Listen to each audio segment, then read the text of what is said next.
Coming up on tonight's UAP News Show. Highlights from the AARO hearings, what you need to know. Mace demands answers. Are UAP driving a global arms race? Lights, camera, disclosure. James Fox drops release date for the program. And did a UFO photobomb Good Day America? Hey there, beautiful souls. It's your girl, Allie. We are back at it again for another episode of UAP Society's weekly UFO news show. I am stoked to get started, so without further ado, Justin, say hey. Greetings, cosmic enthusiasts. It's Justin here. Let's dive right in. Okay, guys, and due to recent interest about how to support our channel and the content that we make, we created a Buy Me a Coffee account. The link to that can be found in the video description box below. So if you would also like to support us in any way, shape, or form, we would be eternally grateful. Yes, thank you so much. Yes. Up first, highlights from the AARO hearings, what you need to know. Get ready for an electrifying deep dive into one of the most intriguing government hearings of the year. On November 19th, 2024, the Senate Armed Services Subcommittee on Emerging Threats and Capabilities, chaired by the ever-persistent Senator Gillibrand, tackled the mysterious world of unidentified anomalous phenomena. This highly anticipated session provided a rare glimpse into the All-Domain Anomaly Resolution Office and how they are handling high-profile cases like the Tic Tac and Gimbal UFO videos, as told by its new director, John T. Kozlowski. Whether you caught this event live or missed it completely, this recap will leave you with plenty to think about. We've pulled together the most important and meaningful moments from the open session into an exclusive highlight reel that you don't want to miss. While AARO continues to say there is no proof of extraterrestrial life, Dr. Kozlowski does acknowledge that UAPs are real. This recap isn't just a replay, it's your chance to join the conversation and analyze what might be the most significant government acknowledgement of UAPs yet.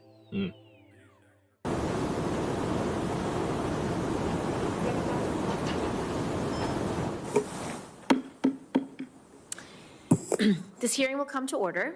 I'd like to first thank our witness, Dr. John Kozlowski, for testifying. He is our newly appointed director of the All-Domain Anomaly Resolution Office, or AARO, an office Congress established in the fiscal year 2022 NDAA to investigate this very serious problem of unidentified anomalous phenomenon, or UAP. Dr. Kozlowski comes to AARO from the Research Directorate of the National Security Agency, where he worked in areas of optics research and crypto mathematics. He previously served at the DoD Special Communications Enterprise Office. We look forward to regular engagements between you and the committee. When unidentified anomalous phenomenon enter our airspace, we need to know about it. We need to identify it, but in order to do that, we need to reduce the stigma and credibility challenges associated with these events. Our service members, scientists, foreign partners, and the general public need to know that their reporting, research, and analysis will be taken seriously and acted on in good faith.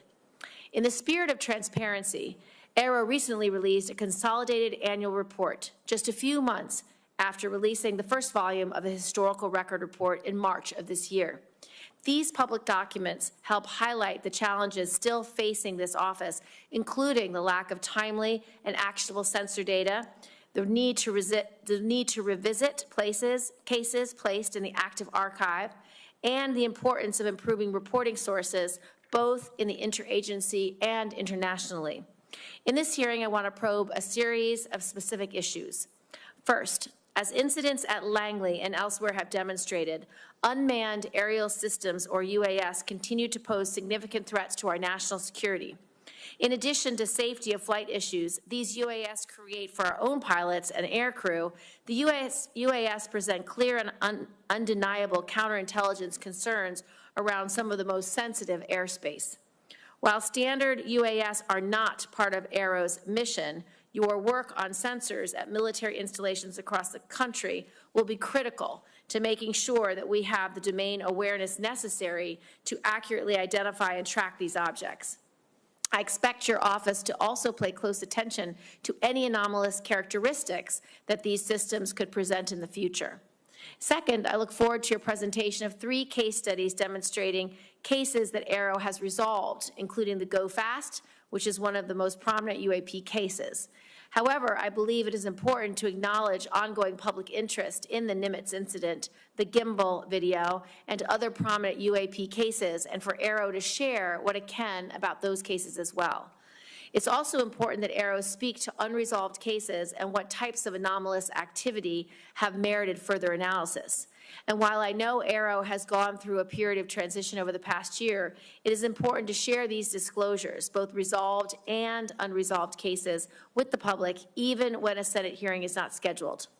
Lastly, while some have been hesitant to come forward to AARO in the past, I hope that potential individuals with firsthand knowledge of unreported programs view your arrival in this position as an opportunity for a new start.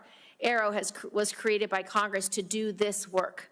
Congress waived non-disclosure agreements for those who disclose information to AARO and gave AARO the authority to go and turn over every rock.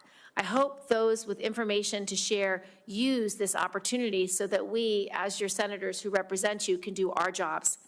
I look forward to hearing more on these issues from Dr. Kozlowski and for members to start a dialogue on this important topic. With that, I would like to turn to Senator Ernst for her opening statement. Thank you, Madam Chair, and thank you, Dr. Kozlowski. Our hearing today is about identifying UAPs and understanding their potential implications, which could range from technological advancements to potential threats to our national security. Are these phenomena tied to foreign adversaries such as China or Russia, leveraging advanced technologies beyond our current capabilities? Or do they represent unknown scientific phenomena that challenge our current understanding? We must answer these critical questions to ensure that our national security is not compromised. It is vital that all agencies work in tandem to aggregate data, identify patterns, and develop robust analytical frameworks. Our ability to detect, track, and respond to UAPs requires the latest technology and full cooperation from all government branches. Thanks very much, Dr. Kozlowski, for your attention to this matter, and I look forward to the valuable insights that you and AARO can provide to our committee, and I yield back. Thank you. Dr. Kozlowski, please make your opening statement. Thank you, Chairwoman Gillibrand, Ranking Member Ernst, and distinguished members of the subcommittee. It is a pleasure to be here on behalf of the Department of Defense as the new Director of the All-Domain Anomaly Resolution Office. I appreciate the opportunity to provide a status update on AARO's work and respond to your questions about unidentified anomalous phenomenon, or UAP. On behalf of the department and the entire AARO team, I want to say how grateful we are to Congress for its continued support. Unidentified objects in any domain pose potential threats to U.S. safety and security. Reports of UAP activity, particularly near national security sites, must be treated seriously and investigated with scientific rigor by the U.S. government. By way of introduction, I'm John Kozlowski. I'm a researcher at my core with an academic background in mathematics, physics, and engineering. I've spent most of my career at the National Security Agency, leading advanced research in the areas of optics, computing, and cryptomathematics. By nature, I am drawn to tough scientific problems, which is what brought me to AARO and the UAP mission. Since I arrived at AARO in August, I've been impressed by the breadth and depth of my team's experience and the framework they've established to rigorously analyze UAP reports. AARO has taken meaningful steps to improve data collection and retention, bolster sensor development, effectively triage UAP reports, and reduce the stigma of reporting UAP events. Last year, AARO worked with the DoD's Joint Staff to issue guidance to defense personnel worldwide on how to report UAP observations and is working with the military services regarding implementation. AARO has also launched a public website that features UAP imagery, case resolutions, material analysis, archival records, and more. These are only a few examples of AARO's recent progress, and we're just getting started. To date, AARO has over 1,600 UAP reports in its holdings from across the U.S. government. I'll share a slide in just a few minutes with updated UAP analytic trends. You'll see that many reports resolve the commonplace objects like birds, balloons, and unmanned systems, while others lack sufficient data for comprehensive analysis. Although only a small percentage of reports received by AARO are potentially anomalous, these are the cases that require significant time, resources, and a focused scientific inquiry by AARO and its network of partners. It is important to underscore that, to date, AARO has not discovered any verifiable evidence of extraterrestrial beings, activity, or technology. To accomplish AARO's national security mission, I have set 3 priorities for the office: building strong partnerships, promoting transparency, and scaling up the work of the office. AARO cannot do its work alone. Building partnerships across government, academia, industry, and with the public is essential to the success of the office. Strong cooperation with the military services is particularly important. We rely on their support to implement our reporting guidance and to amplify the message that there should be zero stigma associated with UAP reporting. We also rely on partnerships with the national labs, the Office of the Director of National Intelligence, FBI, Department of Homeland Security, NASA, all of which play a role in the whole of government effort to address UAP. Recognizing the talent and expertise that reside outside of the government, AARO will continue to explore new ways to partner with the academic and scientific communities to investigate its most complex UAP cases. A related priority for AARO is transparency. Our ability to collaborate with key partners, including the scientific community and the public, relies on information sharing, to include downgrading and declassifying UAP-related information. In some cases, it may be unclear to the public why the DoD classified a piece of information in the first place. Why are photos of seemingly benign objects such as balloons classified? It's often the case that an object or phenomenon isn't itself a security concern, but the location, source, or method used to capture it is still sensitive. Many cases are difficult to quickly release to the public, but are reported to the appropriate committees in Congress that are authorized by law or House and Senate leadership to receive the information. It is important to note that AARO does not unilaterally declassify information. Instead, we work with the originator of a classified record to ensure that declassifying that record does not inadvertently harm national security. This can take time. Nonetheless, the department is committed to declassifying and publicly sharing more information on UAP while protecting sensitive sources and methods. I'll be sharing some newly declassified imagery in just a few minutes. AARO is also working closely with the National Archives and Records Administration to make UAP-related documents publicly available in a digitized collection. Meanwhile, AARO continues to review the U.S. historical record relating to UAP. We welcome any former or current government, civilian, contractor, or military service member with relevant information to reach out to us at www.aaro.mil. My final priority is scaling up AARO's work to match its mission. AARO needs to bolster the quantity, quality, and diversity of data that it acquires and examines. This means tapping into existing data sources within the interagency while deploying AARO's own organic sensor capabilities. To the extent that UAP results from the domain awareness gaps, more and better data will help us fill those gaps and help us understand what is being encountered. In closing, AARO is committed to the highest standards of scientific integrity. We will not foreclose on any explanation for UAP prematurely. We will continue to follow the science and data wherever they lead. We will continue to have an open and frank dialogue with Congress in settings like these and in classified briefings.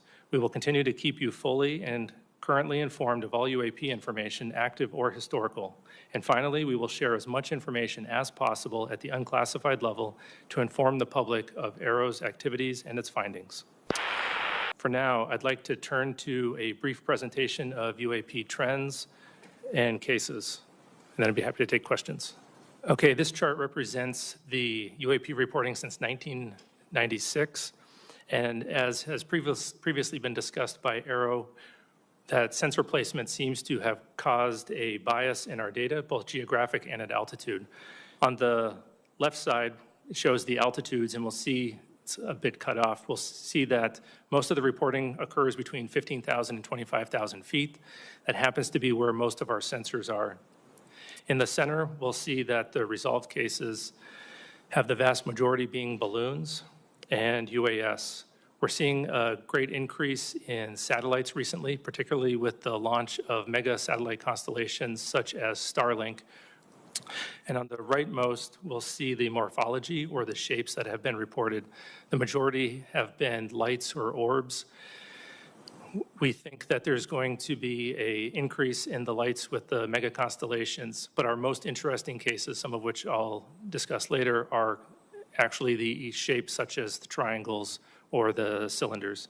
And at the bottom, we'll see the geographic bias that I mentioned before, where most of the reports historically had been near the government sites. Okay, a case that we thought would be a transmedium case, as it was reported, is well known on the outside, known as the Puerto Rico case.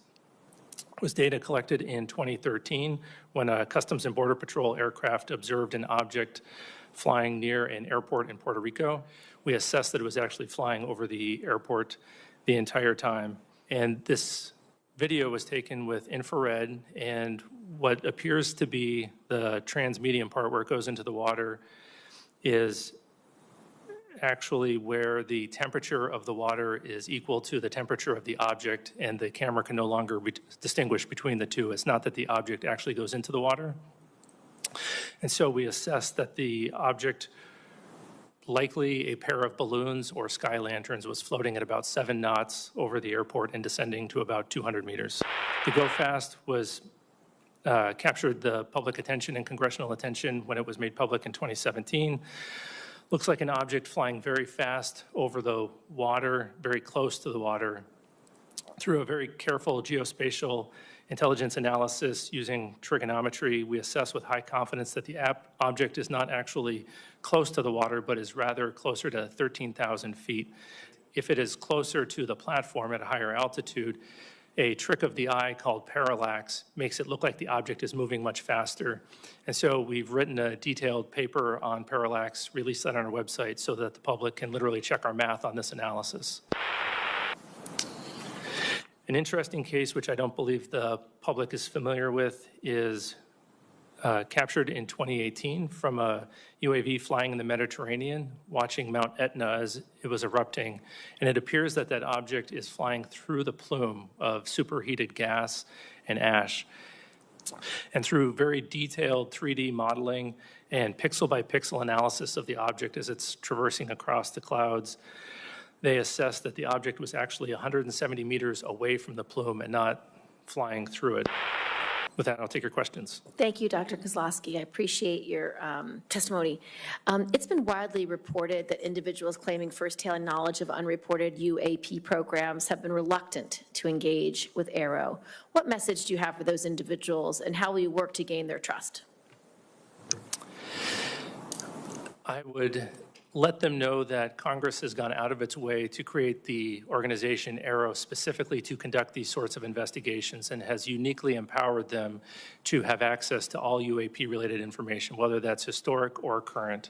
Mm-hmm.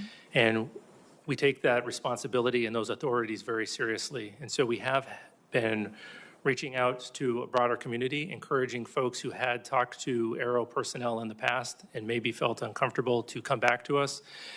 We've met with several of their interlocutors and a couple of firsthand witnesses, and we are making great progress, and those firsthand witnesses that we have talked to do feel comfortable coming back to us. Mm-hmm. And so we hope that more folks that do have information would go to www.aaro.mil, fill out the form, send it to us so we can bring them in for interviews and add their information to our investigations. Thank you. I recently just read your report from March, your historic report, and I would encourage anyone who's interested in this topic to read the report, because when I was asked by a reporter about it, they said, well, it doesn't show any evidence of secret programs that have aliens. That's not how I read the report. What I read the report is the U.S. government took sightings extremely seriously over the last 75 years, put some of the greatest minds ever to analyze these cases because they assess them as some deeply unknown phenomena that may or may not cause threats, that may or may not be related to adversaries, but are certainly something that the U.S. government needed to know about. And what I read from this report is that we resolved numbers of cases, but in almost every instance, whether it was in the 40s, the 50s, the 60s, the 70s, the 80s, the 90s, the noughts, half the cases were unresolved. So I don't think this is an example of the government not taking these cases seriously. I think this is an example of our government spending 75 years taking these cases very seriously. And interestingly, for the group that put together this report, they didn't have access to any firsthand reporting. And so from my perspective, for whistleblowers and people who want to come in, please come in, because the purpose of AARO is so that the senators can do our job to provide oversight, accountability, and transparency. We find it very concerning that our pilots, that our Navy officers, that people who have sightings of UAPs are denigrated, are somehow dismissed or disregarded. They need to be protected. This is a a huge issue for national security because, number one, we don't have domain awareness, which is very problematic. Number two, we don't have domain superiority if we don't understand how different UAPs are flying, what technology they're using, what their mission is, what their purpose is. And at the base level, we have so many UAPs around our bases, around our military sites, around our nuclear sites, that it's deeply disturbing that adversaries at a minimum could be using these opportunities to spy, to glean intelligence that will harm our long-term national security. So I'm grateful that you're taking the whistleblowers very seriously. I'm grateful that AARO is trying its best to integrate the private sector, the public, into their work. Interestingly, in this hearing, we heard that the FAA is now working hand in glove, which is very helpful. We want this public-facing accessibility to be put in place by 2025 so that people can upload their videos, their data, their reports. I've met with people who have followed this issue for decades, and they have thousands of examples, thousands of pieces of data that ultimately I want uploaded into AARO so you can cross-reference historic information with current information, because this group at AARO are the best scientists that we can find anywhere, and they will do the work that's needed to be done. So I just want to thank you for that. And then with my last 42 seconds, can you tell us about any of the cases that merit further analysis by your IC and science and technology partners? What is it that makes these cases anomalous? 3 cases that merit analysis that we're working on right now. One we might be in the process of resolving, but nonetheless is still interesting. The first one was brought to us by a law enforcement officer out west, where he observed a large orange orb floating several hundred feet above the ground a couple miles away. He went to investigate what was going on with that orb. And as he was pulling up to the location where he thought would be below the orb, about 40 to 60 meters away from some object the area was well lit, he saw a blacker than black object. He said it was about the size of a Prius, 4 to 6 feet wide. And as he got 40 to 60 meters away from the object, it tilted up about 45 degrees, and then it shot up vertically. He says 10 to 100 times faster than any drone he's ever seen before. And it did that without making a sound, as far as he could tell from inside of his vehicle. And just as it left his field of view through his windshield, then it emitted very bright red and blue lights that illuminated the inside of his vehicle as brightly as if someone had set off fireworks just outside his vehicle or street flares. So that's anomalous because of the size of the vehicle with the great acceleration, and when he came back to investigate that area, he found no disturbance of the ground beneath it. So that's one interesting one. Another one comes to us from southeast U.S. There was a U.S. facility where 2 cars of government contractors were leaving the facility around 9 o'clock in the morning. They looked up in the sky and saw a large metallic cylinder about the size of a commercial airplane, and it was stationary. They observed that there was a very bright white light behind or around the object. They saw it stationary for 15 to 20 seconds, and then it disappeared. Obviously, an object that large, stationary, unless it's a blimp, is unusual, but then disappearing, we can't explain how that would happen. And then the last case was interesting. We had a aircraft that was flying parallel to another aircraft, and it was capturing imagery of it, and a small looking object appeared to fly between the 2 of them much faster than them. Through very careful analysis, we think that the object might have actually been further away than the object that it was videotaping, but it requires very careful analysis to come to those conclusions, and we don't have the metadata to support that yet. Senator Ernst. Yes, thank you, Madam Chair. And Dr. Kozlowski, you mentioned that you do work with the intelligence community. You're working with the FAA. Has AARO involved academia? Have you gone to universities? Do you have outside organizations that you are working with? And if so, can you walk us through some of that collaboration? Sure. Right now, most of our collaborations that are veering towards academia are with university-affiliated research centers associated with universities or with FFRDCs. Our partnership with universities, I would say, is lacking right now. We have some one-off associations with university professors. However, that's our fault, and it's largely because of the need to declassify data. We need to give the professors something to work on before we can really engage them. So we're working significantly on a declassification effort. We've hired a number of declassification experts, and we're going to be trying to get cases like the ones that I just discussed here declassified so that we can engage with the universities on a regular basis and provide them the data. Talking to a scientist without data is going to be rather disappointing. So hopefully in 2025, we'll be increasing those efforts. Right. Well, I appreciate that. I think there's a huge pool of talent out there that you should tap into. Given the public's growing concern and interest in UAPs, how do you balance the need for the transparency that our public is demanding with the potential risks of revealing classified defense information? Yeah, that's always a concern that's on the front of our minds. We want to make sure that we're deconflicting both on potential U.S. programs and what the IC might be tracking for adversarial programs as we're aggregating that information and preparing to share it. However, oftentimes we can remove the discussion of the unidentified and anomalous activity from the sensitive information that our partners are concerned with. And that's usually going to be the platforms that the information was collected with if it is truly anomalous. And so we have our partners working alongside in the declassification of that data. Very good. And then without having to explain the UAP, what do we need to begin really doing about them? What precautions can we take? What should we be doing about them? I think that removing the stigma, reducing the stigma is the first step. We need to make sure that we're having honest and transparent conversations about them, because if we're hesitant to discuss them, then it opens the opportunity for an adversary, as you had mentioned earlier, Senator Gillibrand, to come in and conduct some activity. So we need to do that, and we need to have more persistent monitoring and understand that whether it is a UAP or a counter-UAS issue, that we need to have that complete domain awareness around our national security facilities. Wonderful. Thank you. Thank you, Madam Chair.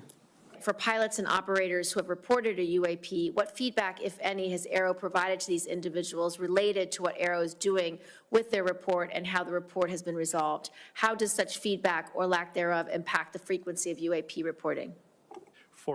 Regarding the feedback from the resolved reports, right now we don't have a good feedback mechanism. It's fairly informal. We're working on building a case management system that AARO will use at all classification levels, and hopefully in that we'll be able to provide feedback as the case is going through the resolution process. We have multiple phases. Then the folks who report that, whether it's a pilot at the classified level or someone potentially reporting through another mechanism, they'll get that automated feedback. And then it is not determined at this point yet how much information we'll be able to include in that feedback where it is in the process. It'll depend on the classification of the resolution of the case. Thank you so much. Hearing adjourned.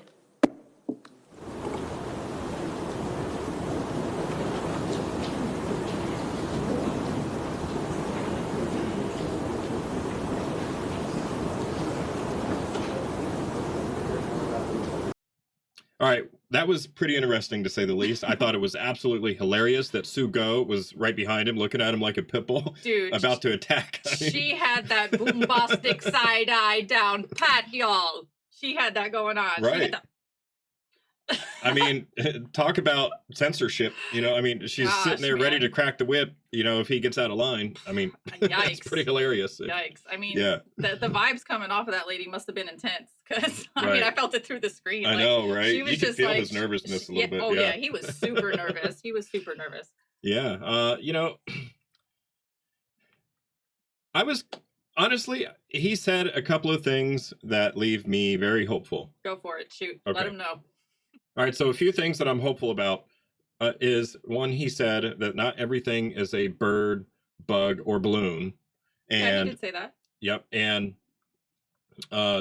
two, that there are some truly anomalous cases that he does not know how to explain. Yeah, he said, even with my physics background, I don't understand it. And he says that he doesn't know anybody else that understands it either.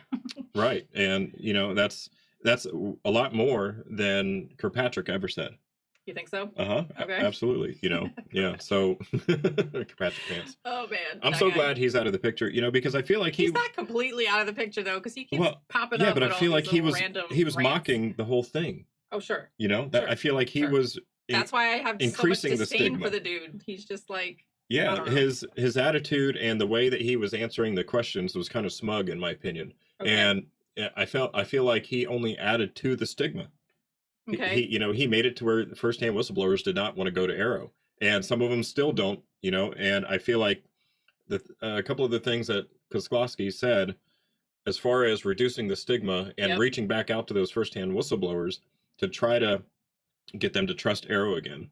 Because it is under new leadership. I think those are good things. He did talk about reducing the stigma. He did acknowledge the fact that it's there and that they need to work towards reducing it. Yes. He did have the same guise of like, we need whistleblowers to come to us. They need to trust us. To be honest with you, though, I don't think anybody trusts AARO. I don't think there's any whistleblower that has any desire to go to AARO with their story because they know that it will be born and die on that AARO Hill. It will go absolutely nowhere. Yeah. I mean, I think it's cool. It sounds good that they're like rallying the troops. Hey guys, come to us. You can trust us. But in all reality, can you? No. Yeah.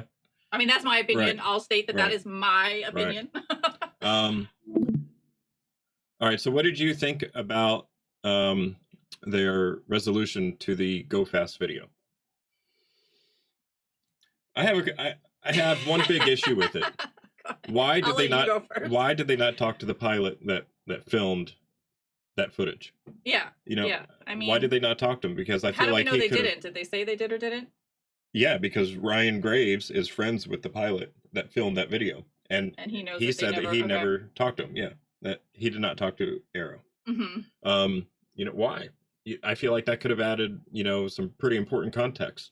Yes. Maybe there's something that he knows that they did not know just from watching the videos, that says, yes, this object was indeed anomalous, and it wasn't just a balloon, it wasn't just parallax. Yeah, and you would think that if they wanted the most information from that scenario, they would reach out to the person that was, there for it. Exactly. So that's like one of my biggest issues with that. I'm okay if it ends up truly being a balloon. I'm okay with that explanation. I mean, if it is, it is. Because what are you gonna do? In that video, we don't see instantaneous acceleration. We don't see transmedium flight or capabilities, right? Maneuvers, whatever word you want to use. Exactly. We don't see a 90-degree angle being performed at 15 Gs. Okay. I mean, it just looks like an object that's going fast. So I'm okay if the explanation for the Go Fast video truly ends up being that it was something mundane. Okay. Or mundane. Yeah, I know what you meant. So, however, I would have appreciated the fact if they would have talked to the pilot. Sure. 1000%. Yep. So I don't know. I found the volcano UAP explanation very interesting. Okay. He was like, "Oh, you guys haven't heard about this one yet. Let me show you this." Right. One of the things he said that I had to cut out because I couldn't include everything, but I wanted to point it out, is that they said they even brought in volcanologists. Volcanologists. Volcanologists. Yes. I never heard that word before, but I understand it. I get it. I know what it means. Yeah, I don't know. I thought that was cool because I have heard other times where UAPs or orbs have been seen in and around active volcanoes. I don't think it was the same video that Kozlowski showed, but I know that I've seen a video. Shit, now I'm going to have to go find it and edit it in. All right. It's a video where there's like an active volcano going on, and you could see like these bright orbs like actively going in and out. There's like a couple of them. That's oh my god, that was such a long time ago. I don't even know if I could be able to find that for you guys, but I'll try. So yeah, they showed the one about the volcano. I thought that was very interesting. The whole Puerto Rico case with the airplane or the UAP that they deemed were, what did he say? It was most likely a balloon or sky lantern. I was like, oh, come on, guy. Here we go again. What are you Mick Weston us for? Like, I know, right? Well, it's important to keep in mind that even if they resolve a case to be mundane, a case that is in the public awareness, that, everybody thinks it's a truly anomalous UAP, but they resolve it. It's important to keep in mind that there are some truly anomalous cases, video and other radar data that we have not seen yet, that we don't have access to because they are classified. Right. So just because they're able to explain a particular video does not mean that there are not UAP or that there are not truly anomalous things that we don't understand. Another thing that he said that I thought was interesting is that they're trying to scrub the classified metadata from things so that they can release more of these videos, and that they brought in or are going to bring in, I can't remember which way he worded it, Academia. declassification experts. Oh yeah, they are. And academia, but I was already hired them. Yeah, I was thinking of the declassification experts, because if they could take out the stuff that, actually would be bad for national security, but give us like what's leftovers, in other words. I appreciate those efforts. Yeah, and I feel like we're jumping the gun slightly because we're going to show you another video with him. However, one more point that I wanted to make on the hearings is his statement about saying that they to date have not found any verifiable extraterrestrial or evidence that these UAP are extraterrestrial or bodies or whatever. So I think it's interesting and significant to note that he said verifiable. That's the word you're focusing on? Yes, Why? because why would he say any verifiable evidence? Why would he just not come out and say we haven't had any evidence? So to me, word choice matters. To me, that means that they do have some evidence, but they have no way to go out and verify that evidence, meaning they don't have access to that program. Gotcha. They don't have the certain access codes or keys that they need to be able to get briefed on that program, if it exists. So to me, that means that there probably have been whistleblowers that gone to AARO and have sat down with them and said, hey, look, yes, this exists. It's in this program, blah, blah, blah. This is where you go to look for it, and if they don't have the right accesses, or need to know in that program's mind, which they're not going to spill the beans on their program to AARO, I mean, these are gatekeepers here. So that doesn't mean that it doesn't exist. It just means that they don't have any way to go out and verify it. And they don't have any firsthand data themselves to be able to come out and say, yes, it's real, which to me, so him coming out and saying that statement, any verifiable data, that doesn't really mean much. And that's why. Okay. So interesting. Take it for what it is. But one more thing that I wanted to mention before we move on to the whole after conversation that he had the next day, is how Senator Gillibrand and Ernst handled the hearings. Oh, yeah. I thought they made really good statements. I thought they threw it out there plain and clear what they expect from AARO, what AARO's job is, what they should be doing, what their duty to the American people are or is. And then, she just asked really good questions. The whole part where she was like, AARO's been doing great. I was like, I don't know about that. But, everything else she said was pretty cool. What did you think about how they handled that, or what, I thought, like you just said, I thought she asked good questions. I thought they were informed. Yeah. So, yeah, I mean, they definitely did the research beforehand. I was happy with it. I was surprised, and I'm digressing off my own point that I just brought up, but I was surprised that there was only literally 5 people in attendance. Me too. Me too. Literally I was a little bit disappointed at that. I was disappointed in that too. I thought at least, maybe Senator Rubio would have been there because he's big time into UAP topic and disclosure. I mean, also, where's the crowd of people? I mean, it was open. People could have been in there seeing it, I mean. Yeah, I think based off of last year's AARO briefing, nobody was really Well, actually, okay, so there were 5 people there. We happen to know one of them because we work with them through the Discord servers and through YouTube. And that person knows 2 of the people that were there also, who we may, I don't want to speak too soon, but we may have a chance to speak to them and get their inside scoop as a first-person witness to this event, because they were there in the back seat. You can see them in the back row. So, yeah. That's cool. I was surprised there wasn't that many people there. However, if we could get to talk to 2 of the 5 that were, that's pretty dope. Yeah. Right? Yeah, right. Yeah, that'd be cool. Okay, so additionally to making statements at the recent AARO hearing, Kozlowski also sat down with the media the next day and gave them a private Q&A briefing. Thankfully, the News Nation team was there and recorded the full audio of that whole entire thing. However, we are about to show you some of those highlights next.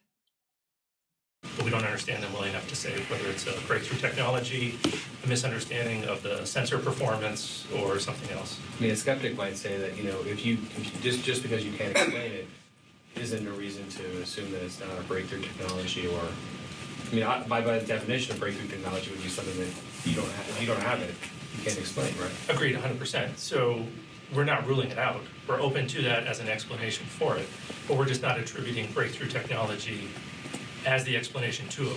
An open mind works both ways. So if we don't understand what it is, we can't say that it is or is not breakthrough technology. So we're just trying to keep an open mind. I mean, that sounds good. Right. Yeah. We accept that the explanation could be a misunderstanding of ours in interpreting the data, or it could be a breakthrough technology. Until we understand, we don't know. Thank you, Brad, for the help.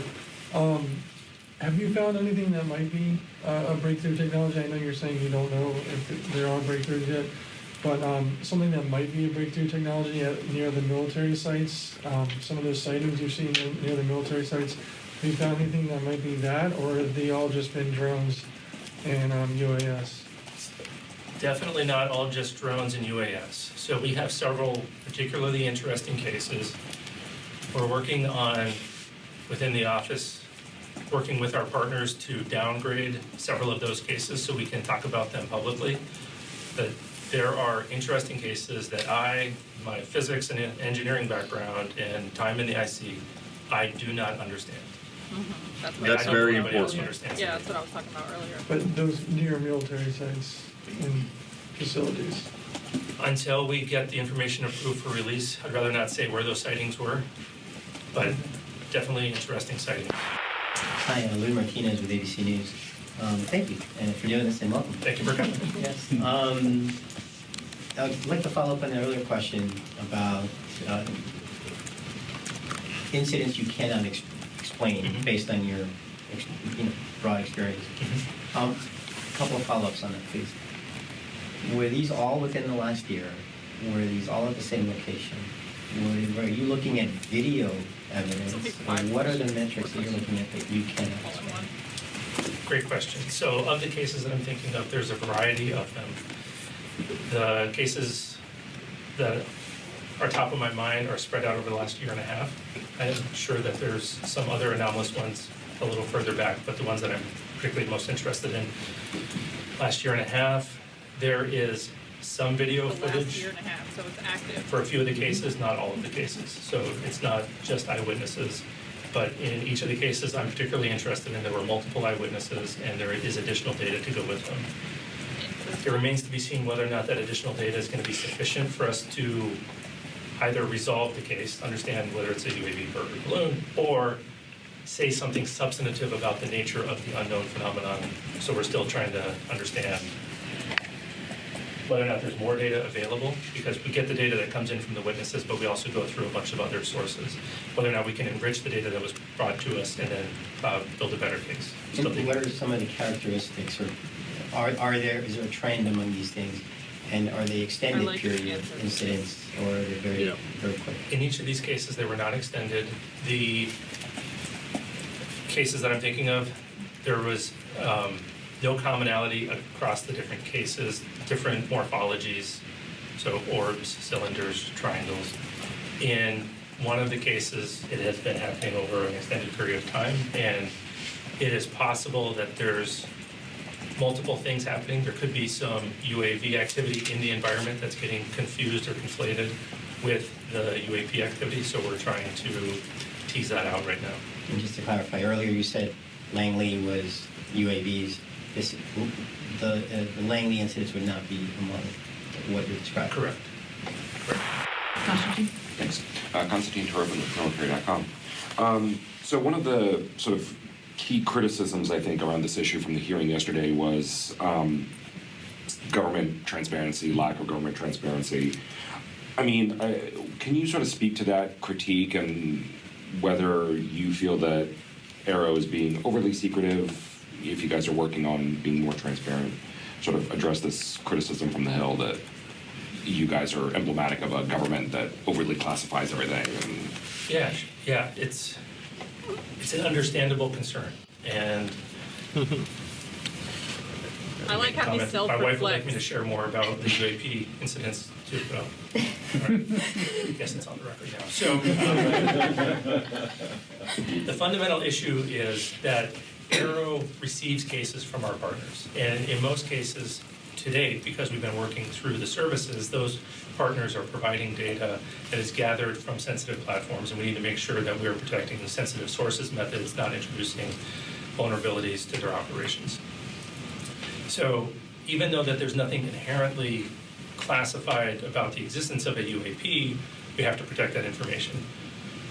When AARO receives those interesting cases, the cases that we're just briefly talking about, we try to identify if the UAP information can be isolated from the sensitive, usually it's metadata that identifies characteristics of the platform.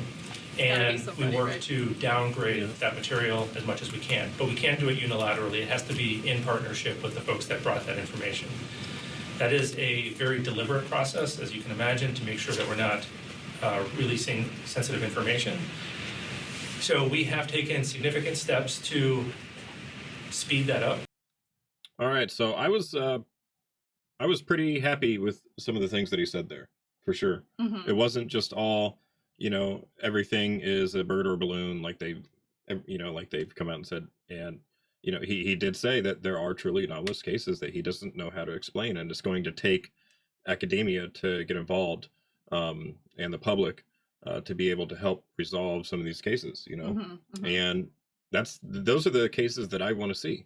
Well, sure. Those are the ones that everybody wants to see, right? Right, exactly. Mm-hmm. So I was really excited and happy to hear him say that.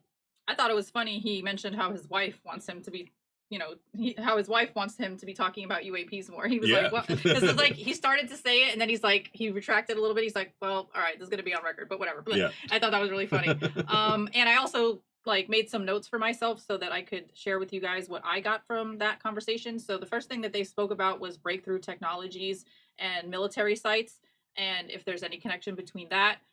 They were talking about AARO transparency and trying to remove sensitive data from cases so that they can release them. And like I mentioned earlier, that they are bringing in declassification experts and academia/scientists so that everybody could work together and collab and get this stuff figured out. Yeah, I can't wait for that, to be honest. I really want to see some of the truly anomalous things that people have always said that the government has. And we shall see. We shall see. yeah, and I remain hopeful. I was happy with the things that he said. I was happy with them saying that it's going to take academia to get involved in order to resolve some of these. And, who knows? Maybe it'll actually lead down the path that, there's other beings here. I mean, hey. Maybe. So what insights did you gain from the AARO hearings? Were you impressed with the way Kozlowski presented his findings and answered the senator's questions? How do you think these hearings compare to past disclosures about UAPs? Make sure to join the UAP Society Discord server and share your thoughts with the community. An invite link can be found in the video description box below, so make sure to check that out and tag us and say hi when you get to the server. Next on the docket, Mace demands answers. Are UAP driving a global arms race? Last week, we saw Congress take another bold step toward uncovering the truth during the joint hearing titled Unidentified Anomalous Phenomena Exposing the Truth. This week, News Nation's Joe Khalil sat down with Representative Nancy Mace to dig in even deeper into this pressing issue. In their conversation, they tackle some of the most intriguing and controversial questions surrounding UAP. What does Congress still know about taxpayer-funded UAP research? Are these phenomena fueling an international arms race? And could the Trump administration pave the way for future disclosure on UAP? This is a story packed with insight, tension, and optimism about what's to come. Stick around to hear Representative Mace's candid thoughts on the hurdles ahead and her vision for transparency. You won't want to miss this one. Congresswoman Mace, thank you so much for joining us again. Of course. Talking about this. So now that you've had a couple of days to digest what was in that hearing, everything that was said, what are your main takeaways from it? Well, it was actually a lot to unpack. We talked about defense contractors that may or may not be involved and why they're involved, what kind of technology, propulsion, underwater, sea or air, et cetera. the topic of people being injured and compensated for their injuries, allegedly in a crash retrieval program, et cetera. That to me these are details, and they're small, but they're big. These are small details that actually make a big difference in this overall broader conversation. And if that's not you know, proof that certain there's things something shouldn't going be on, I don't know what classified. is. The amount of money And we she spend says on that. some of these programs shouldn't be hidden from the American people. They don't maybe necessarily have to know the technology that's being utilized in some of these programs, but how much money we're spending, what are we spending it on? Those things are important to this broader conversation about how the U.S. government and your tax dollars are being spent. And why hide it? Why lie to the American people about it? And that's what gets me is I enter everything as a skeptic. And the American people have been lied to over and over again on this topic. Yeah. For So like there were a 80 couple years. moments that stood out to me. I'm going to throw a couple your way. There was that moment where you were talking to Lou Elizondo, and you had this sort of rapid fire yes or no, and you asked him point blank, is there a crash retrieval program of UAPs? He answered yes. You asked him right after that, is this program meant to reverse engineer, in your words, alien craft? And he said, under oath, yes. So what are you taking in that moment? Like, what goes through your mind when you hear somebody who is literally testifying after taking an oath who says something like that to you? You're sort of awestruck. I mean, all of the witnesses were under oath. You're awestruck by the admission that this is what's going on. And it's surprising, and in some ways it's really shocking. It's groundbreaking.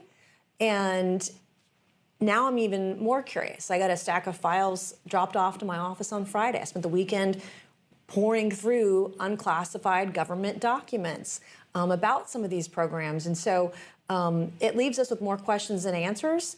And now it's sort of a two-step process. One is about disclosure. What can be disclosed? When can it be disclosed? The American people deserve some answers here.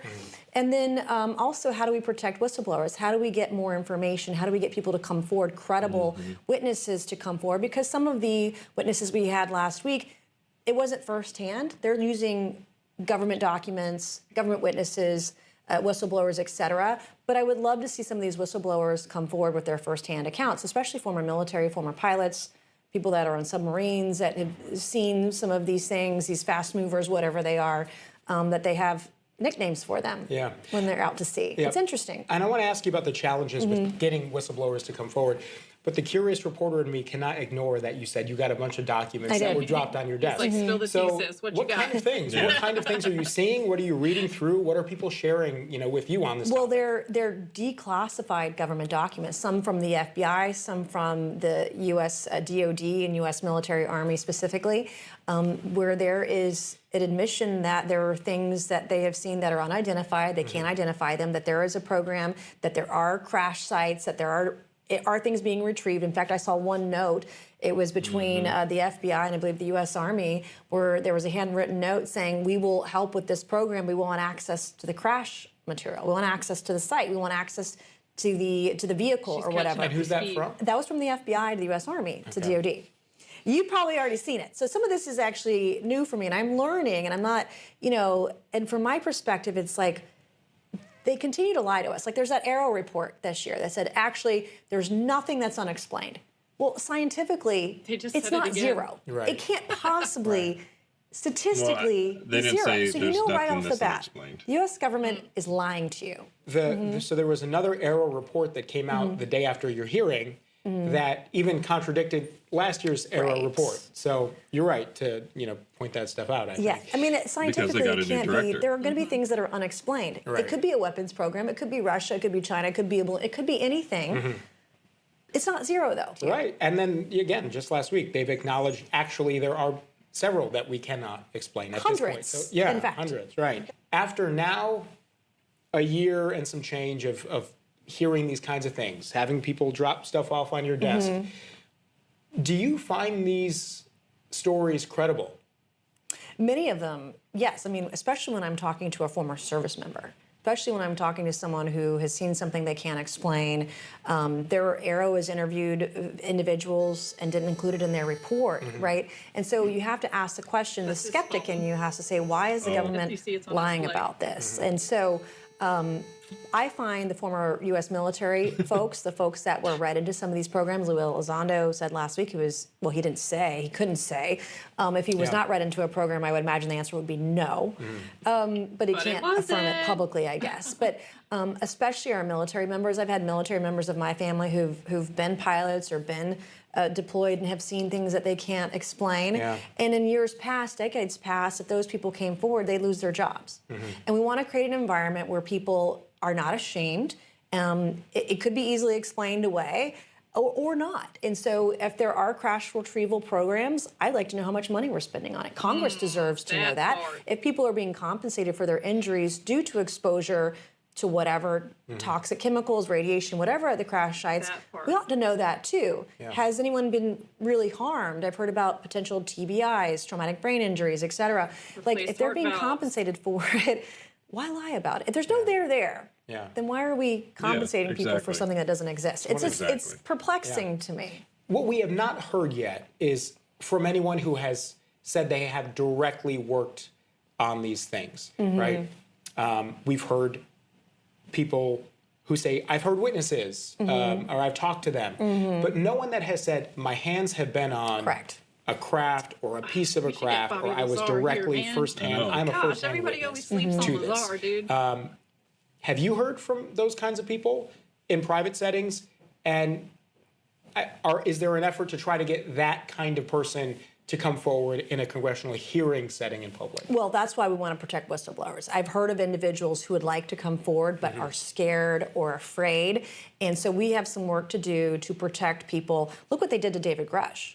If you thought he was a nonsense witness, you were the government, you thought he was not credible, then why violate his medical privacy and HIPAA? Me too. And to have a there's smear so story much contradiction against him and after he it's just testified. ridiculous. If this guy is nobody and has nothing worthy to say, why would you go and destroy his reputation? Exactly. Right? And I think there are other Great people who are question, worried Nancy. about the way that they'll be handled. And I totally get it. I mean, you've got a government that's run away drunk with power. Somebody has a That's a good way to title put and it. they think they can ruin you, and they will, and they absolutely will. So we have some work to do there, getting whistleblowers to come forward. And like, I've gone into a skiff after the David Grush hearing last year. We all went into a skiff, and if you don't know the name of the program, you don't know what questions to ask about the program. And none of us are read into those programs. And it's all compartmentalized in a way, in the way that I understand it and have read into it and read between the lines, is that there are even government agencies that don't, even within the agency, they're not communicating because it's so compartmentalized. It's on a need-to-know basis. In other words, they could be working on a program and they're not even aware of what they're working on. Right, or part of a program, and not aware of the bigger picture. Right. So I don't envy you. That's a really hard It's task. very difficult.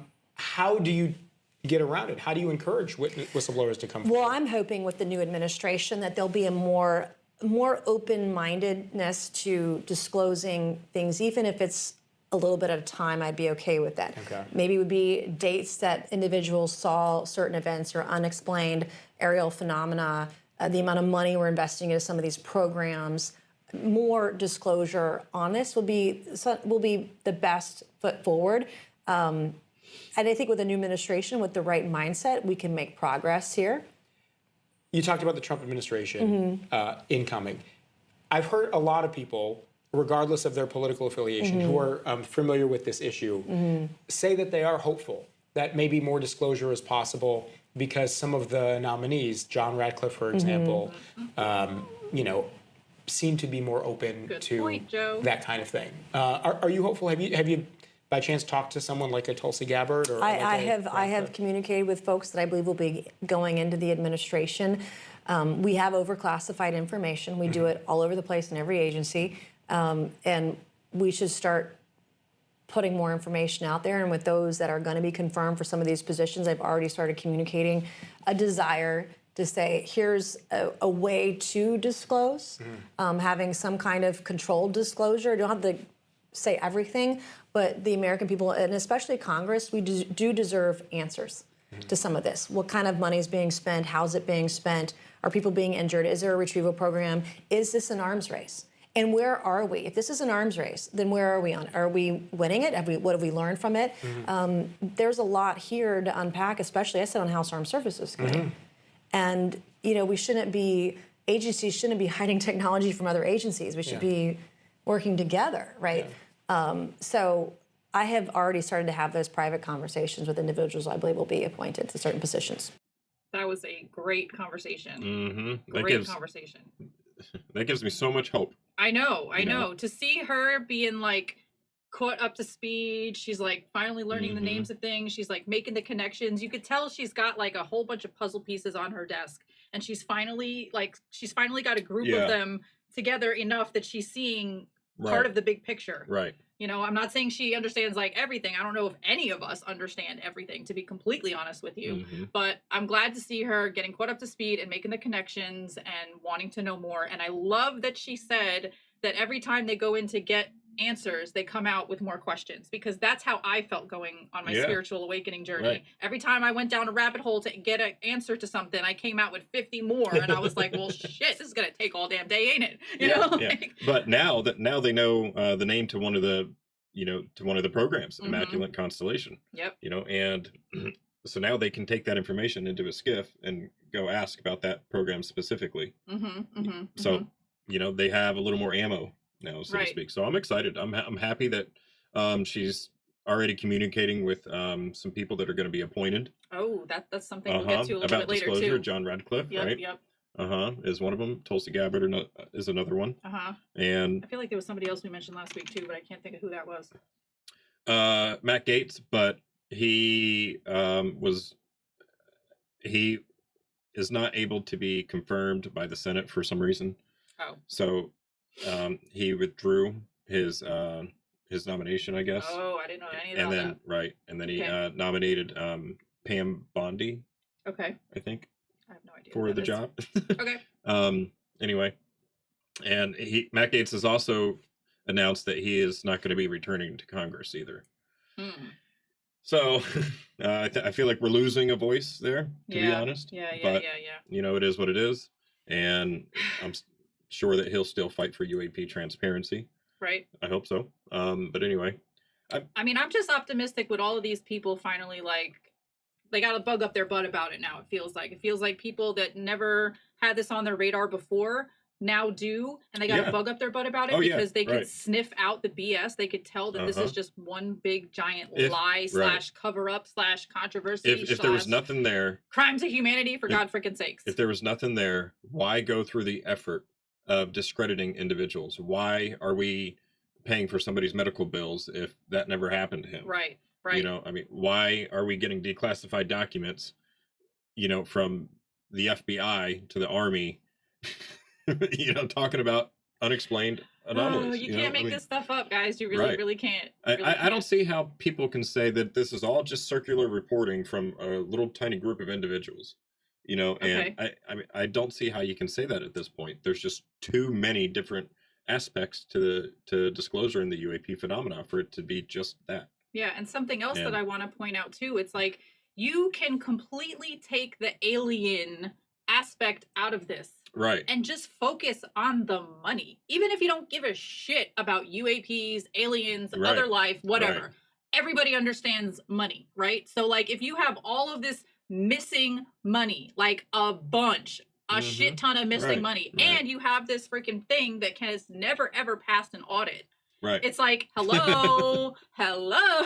Exactly. Freaking toilet seats do not cost 15 grand. Like a bag of nuts and bolts do not cost 2K.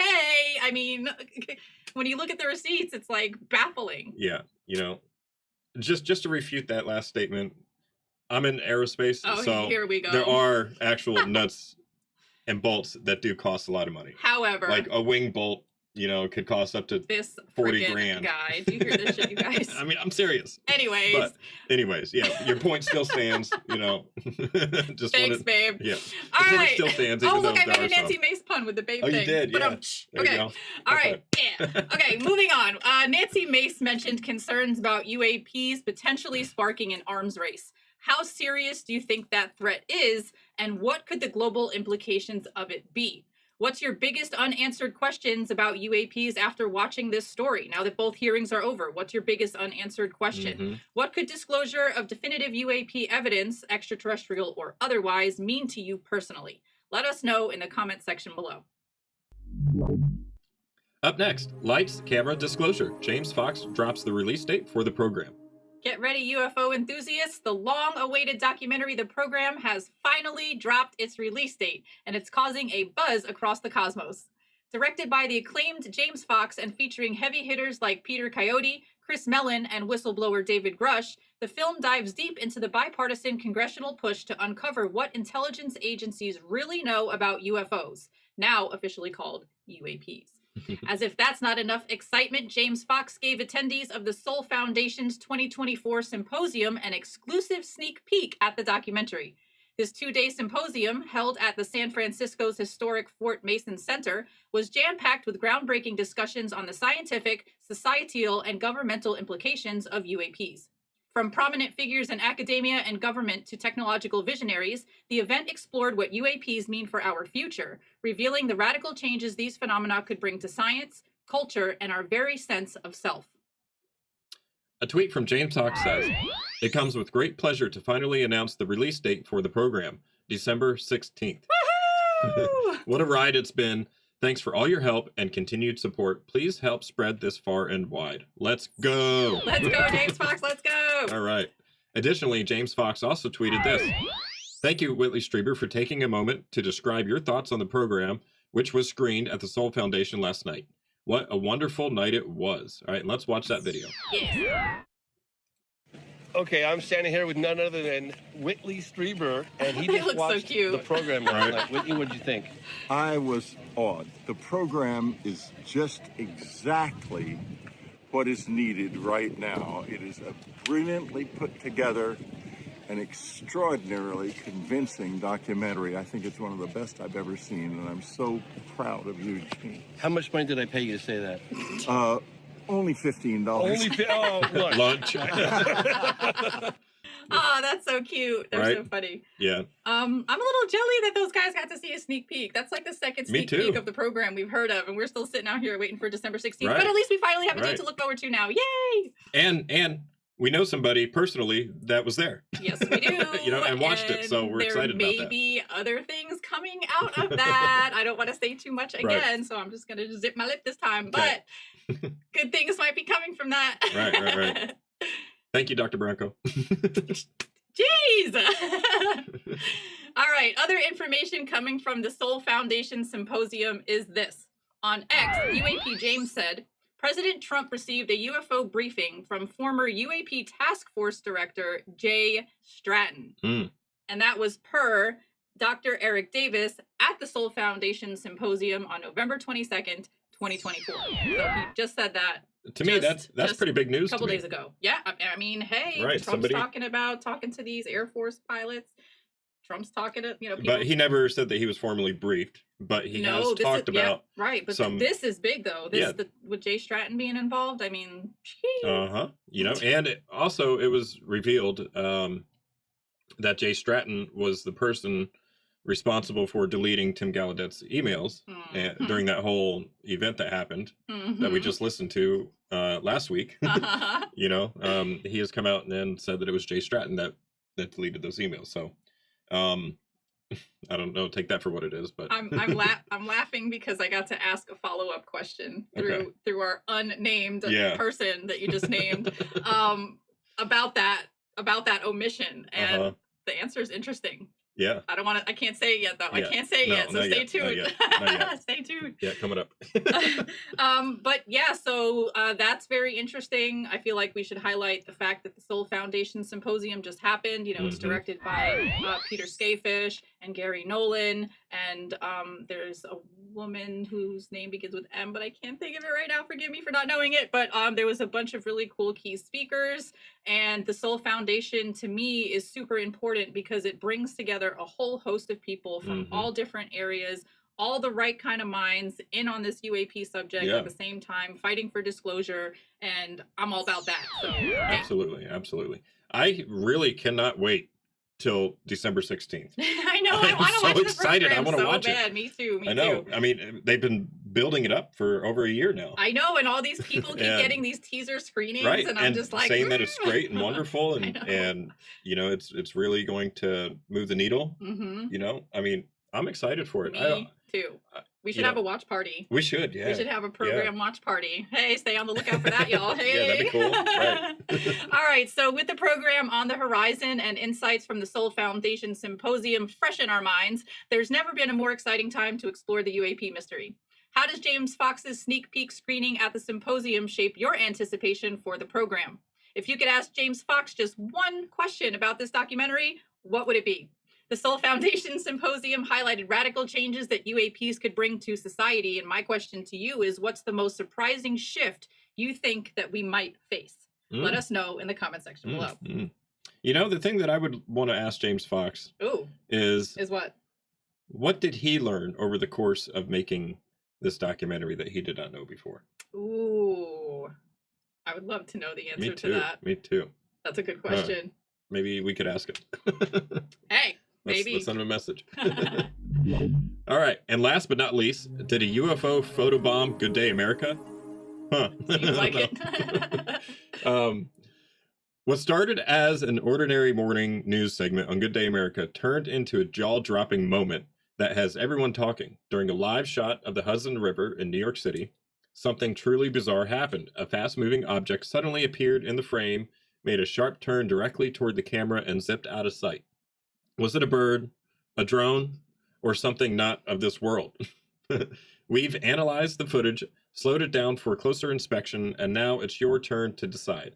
Could this be one of the clearest glimpses of a UAP captured on live television?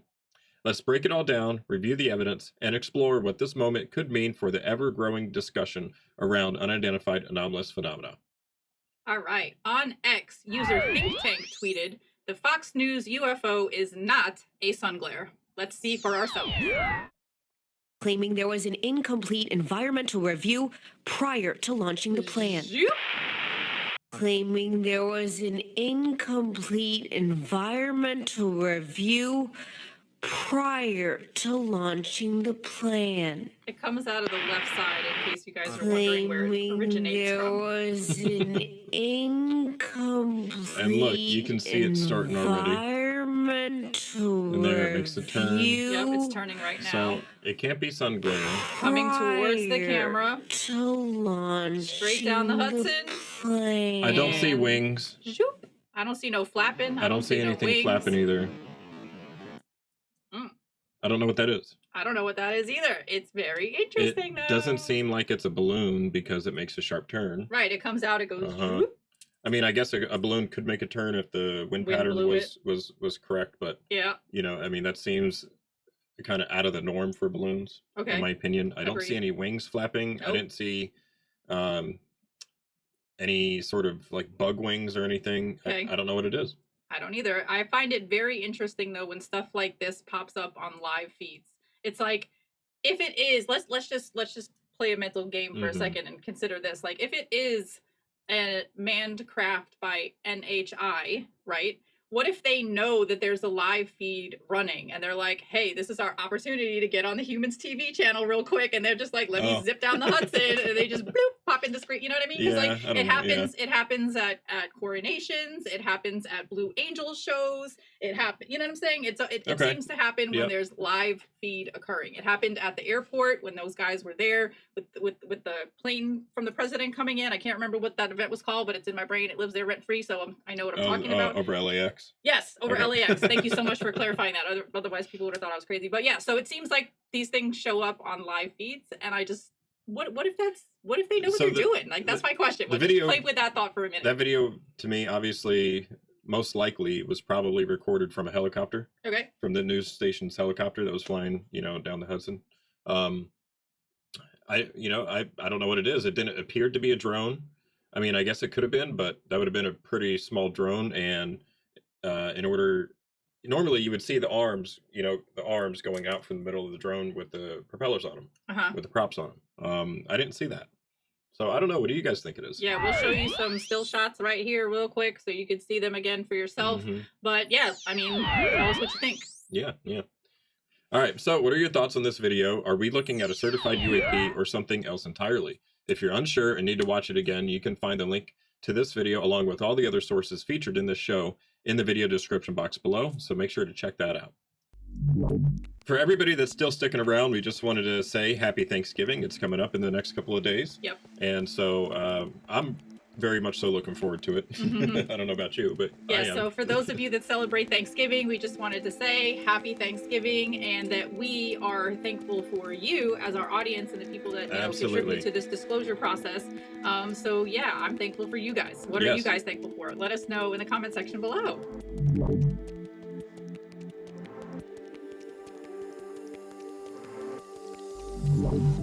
And that concludes this week's UAP Society UFO News Show. Thanks so much for hanging out with us, and while you're here, please do us a favor and smash that like button, click subscribe, ring our little notification bell, drop a lovely comment down below, and share this video with your family and friends to help us spread the good word. Let's raise the collective consciousness together in unity. All right, much love, peace, and namaste.